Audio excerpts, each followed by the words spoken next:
Hello viewers, welcome to Telugu audio stories. మీరు కనుక channel first time చూస్తున్నట్లయితే ఛానల్ సబ్స్క్రైబ్ చేయండి, లైక్ చేయండి. అలానే ఈ స్టోరీపై మీ విలువైన ఒపీనియన్ని కామెంట్ రూపంలో తెలియజేయండి. ఇక కథలోకి వెళ్దామా? ఎపిసోడ్పై మీ అభిప్రాయాన్ని కామెంట్ రూపంలో తెలియజేసి వీడియో రీచ్కి మరింత సహకరించగలరు. మీడియాలో చెలరేగిన రుద్ర ఐడియాలజీ కలకలం రేపిందని చెప్పాలి. ఆల్రెడీ అన్వీర్ మీద నడుస్తున్న ఇంటర్నేషనల్ డ్రగ్ మాఫియా ఇప్పుడు అన్వీర్ తల్లైన అనుపమ గారిని కూడా టార్గెట్ చేసిందని ఇండైరెక్ట్ గా రుద్ర ఇచ్చిన హింట్ డైరెక్ట్ గా ప్రభుత్వం ఇన్వాల్వ్ అయ్యేలా చేస్తే జస్ట్ రుద్ర అరెస్ట్ అయ్యి పోలీస్ కస్టడీలోకి వెళ్తే చాలు మిగతా కథ వెనక మేం వెలగబెడదాం అనుకున్న దొంగల ముఠాకు చుక్కెదురైంది. వచ్చిన ఇన్స్ట్రక్షన్స్ ఫాలో అవుతూ తన వెనక ఉండి నడిపించిన ఢిల్లీ గవర్నమెంట్ మినిస్టర్స్ కి డైరెక్ట్ గా సెంట్రల్ నుంచి ఫోన్స్. రుద్రను సెంటర్ చేయడానికి చేయి చేయి కలిపిన ప్రతి ఒక్కరికి సెంట్రల్ హోమ్ నుంచి డైరెక్ట్ గా వార్నింగ్స్ వచ్చి పడితే అనుపమ గారి మీద జరిగిన అటాక్ మీడియాలోకి రాకముందే నీకెవరు చెప్పారయ్యా? అసలు ఎవరిని అడిగి ఎవరి పర్మిషన్తో నువ్వు పోలీసుల్ని మెట్టాటెక్ మీదకి పంపావు? ఇప్పుడు చూడు, డ్రగ్ మాఫియా దాని వెనుక జరుగుతున్న గూడు పుఠాని మొత్తం రుద్ర గవర్నమెంట్ ని సవాలు చేస్తూ డైరెక్ట్ గా మీడియా ముందు పెట్టాడు. గవర్నమెంట్ కి డిపార్ట్మెంట్ కి చేతకానిది మా హీరో చేసి చూపించాడంటూ సోషల్ మీడియాలో రుద్ర ఇమేజ్ చక్కర్లు కొడుతోంది. నీకు ఫేస్బుక్, ఇన్స్టాగ్రామ్ చూడటం రాకపోతే నీ మానవాడిని పిలిచి అడుగు. రుద్ర ఫోటో తీసి గొప్పగా పాఠాలు చెప్తాడు. అటువంటి వాడిని అరెస్ట్ చేయడానికి నువ్వు పోలీసుల్ని పంపావు. ఇదంతా నువ్వు ఎందుకు చేశావో, నీ వెనక ఏ మినిస్టర్స్ ఉన్నారో నాకు మొత్తం తెలుసు.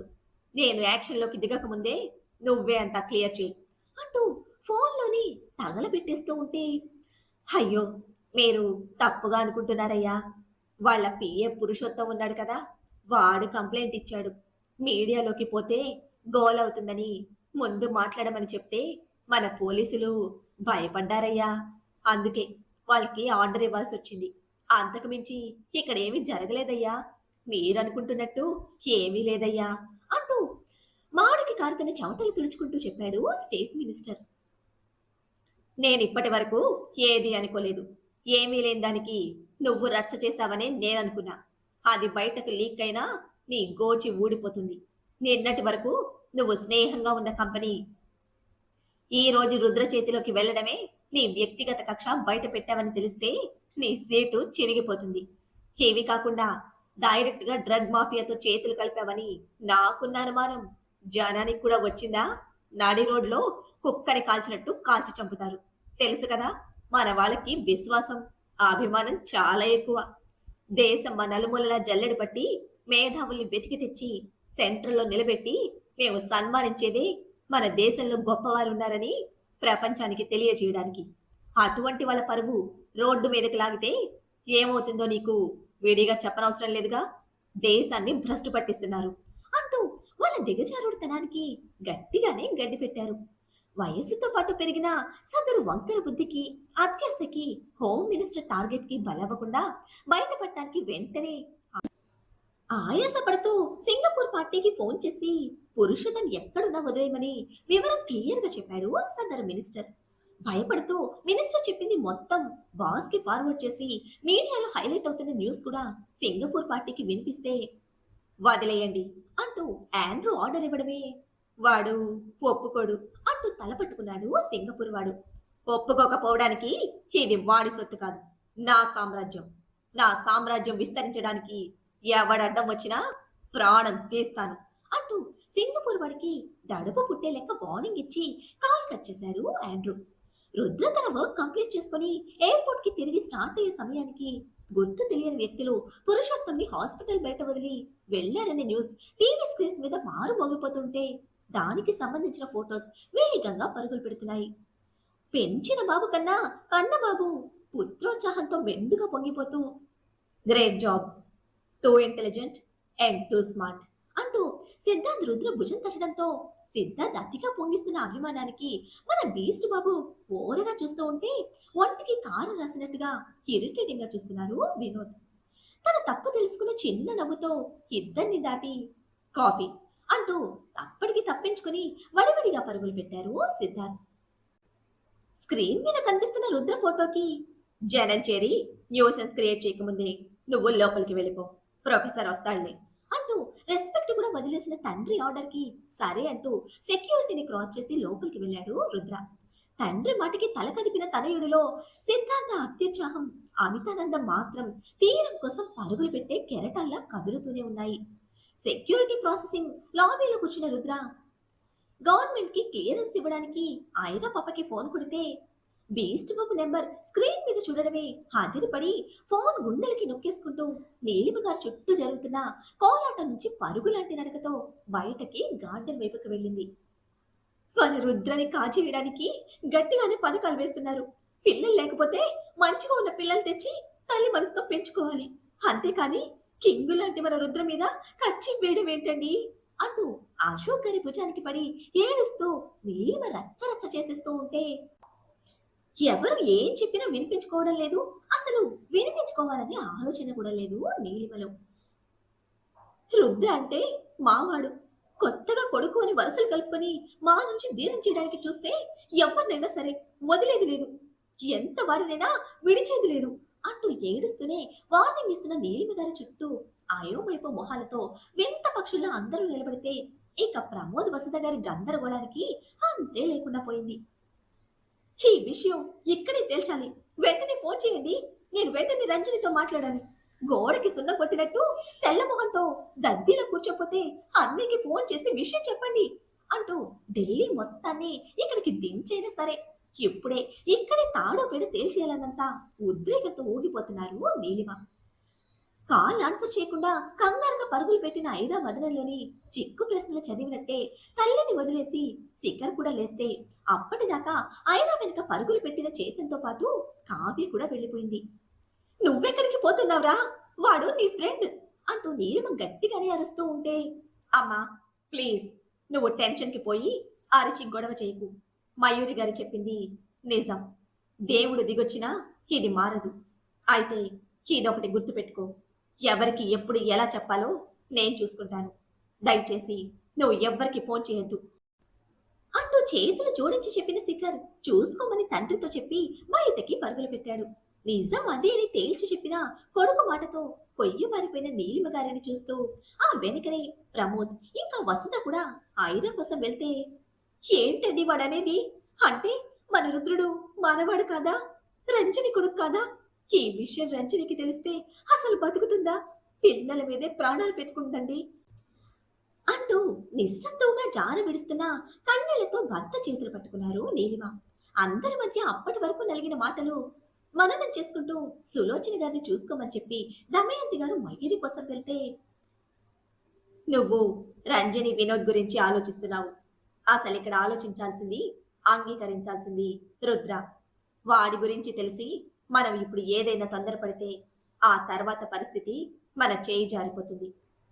శేఖర్ చెప్పిన దాన్ని బట్టి వాళ్ళందరికీ ఈ విషయం తెలిసినట్టుందని నాకు అనిపిస్తోంది. వాళ్ళు ఏదో టెన్షన్లో ఉన్నట్టున్నారు. మనం తర్వాత మాట్లాడదాం. మయూరి గారి మాటలు మాత్రమే తీసుకున్న నీకు తండ్రి ఫోటోని బూడిద చేసిన ఆవిడ ఆవేశం, ఆ వెనక కొడుకుని దూరం చేసుకున్న ఆ కన్న తల్లి కన్నీరు కనిపించలేదా అంటూ సాలోచనగా ప్రశ్నించారు అశోక్. అంగీకరించలేని కన్నీళ్లతో కుమిలిపోతూ నీలిమ భర్త భుజానికి వాలిపోతే భయపడకు, మార్చగలిగేది అయితే మనం పూర్తిగా ప్రయత్నిద్దాం. అప్పటి వరకు దేనికి తొందరపడద్దు అంటూ నెమ్మదిగా చెప్పారు అశోక్. వరుసగా 2 కాల్స్ కట్ చేసిన ఐరా తల పట్టుకుని కూలబడితే నువ్వు కాల్ అవాయిడ్ చేస్తే వాడు వేరే ఆలోచన చేస్తాడు. వాడికి ఛాన్స్ ఇవ్వకుండా కాల్ అటెండ్ చేయి అంటూ టెన్షన్కి పోతూ శేఖర్ చెప్తూ ఉంటే ప్రొఫెషన్లో ఎటువంటి ఎమోషన్ అయినా పర్ఫెక్ట్ చేస్తాను. బట్ ఆ బీస్ట్ ఎమోషన్తో నా వల్ల కాదు. నేను సగమే చెప్పానన్నయ్య. ఆ సగానికే ప్రాణం పోతున్న ఫీలింగ్ నాది. ఒకటి చెప్పు, ఆ బీస్ట్ కళ్ళలోకి చూస్తూ ఎన్ని సంవత్సరాలు నీతో ఉన్నది నీ కుటుంబం కాదు అని నువ్వు చెప్పగలవా అంటూ శిఖర్ని సూటిగా నిలదీసింది ఐరా. నిస్సహాయతను మౌనంగా కళ్ళలో నింపిన శిఖర్ తలదించేస్తే బావా నువ్వు ఎక్కువ స్ట్రెస్ తీసుకోకు అంటూ శిఖర్ భుజం తట్టి ఇప్పుడు మ్యాటర్ ఇది కాదు. నువ్వు చెప్పాల్సిన అవసరం కూడా లేదు. ఫస్ట్ కాల్ అటెండ్ చేయి. లేదంటే నువ్వు మళ్ళీ ఏ పిచ్చి పని చేసి ప్రాబ్లంలో ఇరుక్కున్నావునని మిస్టర్ డిక్టేటర్ టెన్షన్ అవుతాడు. అక్కడ ఒక ప్రాబ్లం ఉంది, ఇక్కడ ఒక ప్రాబ్లం ఉంది, నీకొక ప్రాబ్లం ఉంది, నాకొక ప్రాబ్లం ఉంది. ఇదిగో నా బావగాడికి ఇంకో ప్రాబ్లం ఉంది. ఎన్ని ప్రాబ్లమ్స్ మధ్య నువ్వు కొత్త ప్రాబ్లం క్రియేట్ చేయకు అంటూ నెత్తి నోరు కొట్టుకుని చేతి నరుస్తూ ఉంటే, ఆపు నీ ప్రాబ్లమ్స్ తండకం. ఇండియాలో లెక్క పెట్టింది మొదలు ప్రాబ్లమ్స్ ఫ్రెండ్స్ లా తరుముతున్నాయి. వాటి లిస్ట్ ఎత్తుకోప్పుడు రైట్ నౌ ఈ కాల్ అటెండ్ చేసి ఇక్కడ జరిగింది నేను స్కిప్ చేస్తే మిస్టర్ బీస్ట్ లోని బీస్ట్ ని నేను మరోసారి చూడాలి. ఆ అబద్ధం చెప్పడమే కాదు, జరిగింది చెప్పకపోయినా మిస్టర్ మేధావి సాడిస్ట్ బ్రెయిన్ నా మీద ఇన్వెస్ట్ చేస్తాడ్రా. ఎటువంటి సిచ్యువేషన్ లో ఆ బీస్ట్ ని హ్యాండిల్ చేయడం నా వల్ల కాదు అంటూ ఫైనల్ గా ఐరా పాప కూడా చేతులెత్తేసింది. ఇక్కడ అసలు ఏం జరుగుతోంది? లోపల జరిగిన దానికి మీరు మాట్లాడుకుంటున్న దానికి నాకంతా అయోమయంగా భయంగా ఉంది. ఎందుకు మీరంతా ఎంత టెన్షన్ పడుతున్నారు అంటూ వసుధ కూతురికి ఎదురుగా వచ్చి నిలబడితే, అమ్మా కాసేపు ఆ పక్కన వెయిట్ చేయి, మా డిస్కషన్ కంప్లీట్ అవగానే నీ క్వశ్చన్స్ కి ఆన్సర్స్ ప్రిపేర్ చేస్తాను అంటూ పట్టి ఉంచలేని ఫ్రస్ట్రేషన్ తో తల్లికి ఆన్సర్ చెప్పి, ప్లీజ్ డాడీ అంటూ తండ్రి గడ్డం పుచ్చుకుంది ఐరా పాప. అవునా ఆంటీ, ప్లీజ్ ఒక్క 10 మినిట్స్ మమ్మల్ని వదిలేరా అంటూ చేతన్ కూడా డాక్టర్ పాపకి సపోర్ట్ గా రిక్వెస్ట్ చేస్తూ ఉంటే, మీరందరూ ఏదో చేస్తున్నారు, సంథింగ్ మీ చుట్టూ ఏదో జరుగుతోంది అంటున్న వసుధ గారు ఐరా చేయి పట్టుకుని కంగారుగా అంటుంటే, అవును నాకు కూడా అలాగే అనిపిస్తోంది. మీకు సంబంధం లేని టెన్షన్స్ తీసుకోవద్దని ఎన్నిసార్లు చెప్పాను అమ్మలు. కొంచెం కూడా అమ్మ మాటకి విలువివ్వడం లేదు. నువ్వు ఏది చెప్పద్దు, ఇక మేము ఏది వినం. ఇప్పుడే మనం లండన్కి రిటర్న్ వెళ్ళిపోతున్నాం. ఇవన్నీ ఇక్కడే వదిలేయాలి అంటూ స్టిఫ్ గా చేతులు ఫోల్డ్ చేసుకుని వసుధ గారికి సపోర్ట్ గా ప్రమోద్ గారు ఆర్డర్ వేస్తూ ఉంటే, డాడీ నా ఫ్యూచర్, నా రీసెర్చ్ అన్నీ పోతాయి అంటూ క్రైయింగ్ ఫేస్ తో రిక్వెస్ట్ చేస్తున్న ఐరా పర్ఫార్మెన్స్ కి వసుధ గారు వెన్నెలా కరిగిపోతున్నారు. అబ్బా కూతుళ్ళ ఆస్కర్ పర్ఫార్మెన్స్ గురించి తెలియని కావ్య, ఆంటీ ప్లీజ్ ఆంటీ, వాళ్ళిద్దరూ ప్రేమించుకున్నారు, ప్రేమించుకున్న వాళ్ళని విడతీస్తే పాపం ఆంటీ, ఈ టెన్షన్స్ అన్నీ పోతాయి. ఇక్కడ ఏం జరిగినా ఎవరు ఏం మాట్లాడినా వాళ్ళ ప్రేమ నిజం కదా అంటూ ఏకంగా కన్నీళ్లు పెట్టేసుకుంటూ వసంత గారిని చుట్టేసింది. ఓసేయ్ ఆంటీని విసిగించుకో, ఆంటీ డెసిషన్ ఎప్పుడు పర్ఫెక్ట్ గా ఉంటుంది అంటూ డ్రామాలోని డెప్త్ తెలియకుండానే ఒరిజినల్ ఫీలింగ్స్ ఇన్వెస్ట్ చేస్తున్న మేనకొడలి రెక్క పట్టుకొని చేతన్ పక్కకి లాగుతూ ఉంటే వసంత గారిని కన్విన్స్ చేసే పర్ఫెక్ట్ ప్లానింగ్, అందులో ఆసక్తిగా నడుస్తున్న పర్ఫార్మెన్స్ పట్టించుకోకుండా పక్కకొచ్చిన శిఖర్ మధ్యలో ఒక్కటే ఆలోచన తొలుస్తోంది. రుద్ర జోధ్పూర్ లో కాలు పెట్టిన మరుక్షణం మయూరి గారిని కొడుకుని చేరకుండా ఆపటం అసాధ్యం. ఆ క్షణం రుద్ర నుంచి పోటెత్తే ప్రశ్నలు తను ఫేస్ చేయగలడా? ఎందుకేనా ఐరా కూడా అంత హైరాణ పడిపోతుంది? ఎలా హ్యాండిల్ చేయాలి అని తర్కించుకుంటూ ఉండగానే వసుధ గారిని తిప్పి పంపి శిఖర్ దగ్గరికి వచ్చారు చేతన్, ఐరా ఇంకా కావ్య.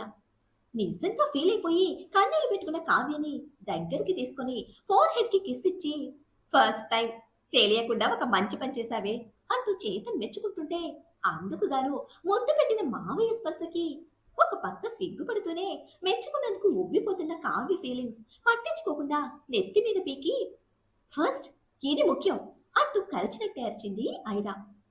దెబ్బకి బెలూన్ పేలినట్టు ఉలికి పడ్డ కావ్య, నువ్వు ప్రతిసారి మావయ్యను కొడుతున్నావు అంటూ అమ్మల మీద పడిపోతే, ఓసే రాక్షసి కాసేపు సైలెంట్ గా ఉండు అంటూ చేత నరుపులు ఒక పక్క, మ్యాటర్ తెలియకుండా గోల చేశామంటే నేను టీంలో నుంచి సస్పెండ్ చేస్తా అంటూ ఐరా వార్నింగ్ లో మరో పక్క, నేనెప్పుడు మా మావయ్యతోనే, మా మావయ్య ఎప్పుడు నా టీంలోనే ఉంటాడు, నువ్వేంటి సస్పెండ్ చేసేది బోడీ అంటూ కావ్య ఎదురు బెదిరింపులు ఇంకో పక్క.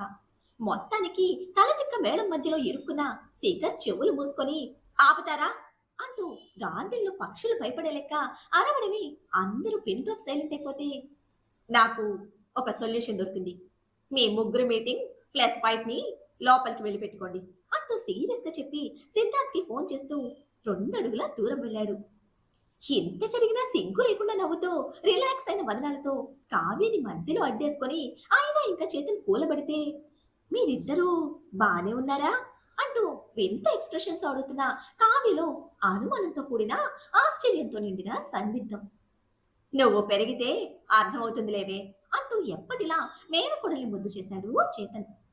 కొడుకు విజయాన్ని కాఫీతో సింగిల్ గా సెలబ్రేట్ చేసుకుంటున్న సిద్ధార్థ్ ఫోన్ రింగ్ టోన్ తో దూరంగా ఉన్న వినోద్ గారి నుంచి చూపు తిప్పి కాల్ అటెండ్ చేస్తే ముందుగా హవేలీలో జరిగింది మొత్తం శిఖర్ చెప్తూ ఉంటే గుండె చేత పట్టుకొని టెన్షన్ పడవలసిన సిచ్యువేషన్‌కి ప్రశాంతంగా పెదవి విరిచిన సిద్ధార్థ్, నా మయూరి ఫైర్ బ్రాండ్.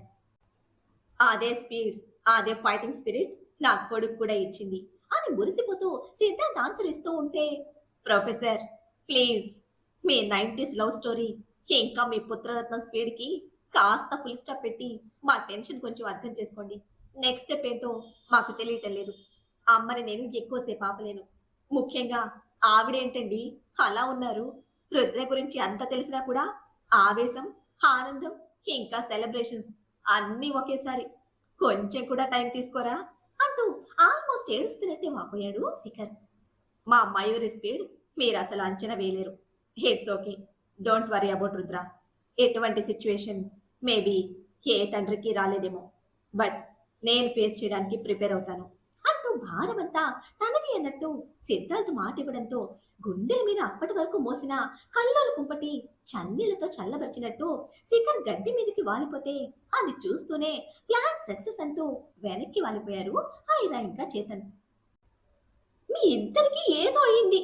మీ ఇద్దరి మధ్యనే ఉంటే నాకు కూడా పిచ్చెక్కిలా ఉంది అంటూ చెయ్యి పట్టుకుని నవ్వులతో పీకేస్తున్న ఇద్దరిని విడిపించుకొని అమ్మమ్మా అంటూ లోపలికి పరుగులు లంకించుకుంది కావ్య.